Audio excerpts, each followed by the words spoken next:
Let's learn some more about the find method.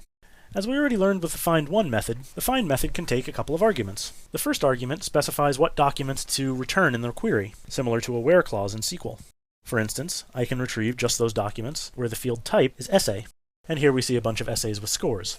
Alternatively, I could select just those where the student is student number 19, and there are 3 of those, as the logic of the insertion that we did before provides. If I want to conjoin multiple clauses, I can by specifying multiple field and value pairs in the first argument to the find. In this case, I'm getting the document where the student ID is 19 and the type is essay. In fact, this is an important detail.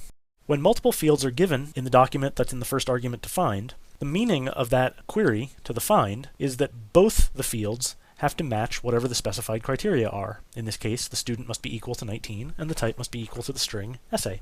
Further, find can take a second argument, just as find1 can. The second argument to find is also a document and can specify what fields should be retrieved from the database. Only those fields will actually be sent back to the client application, in this case the shell. For example, I might want to retrieve just the score. Again, by default, the underscore ID will be returned, even if I don't ask for it. If I would like not to get the underscore ID back, I can ask for the underscore ID to be excluded by specifying underscore ID false. In this case, I get back just the score field from the document where the student ID is 19 and the type is essay.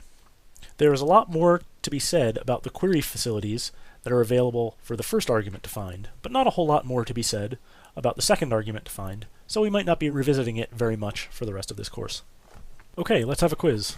Supposing a scores collection similar to the one that we've just presented, how would you find all documents with an essay score that's equal to 50 and retrieve only the student field from these documents?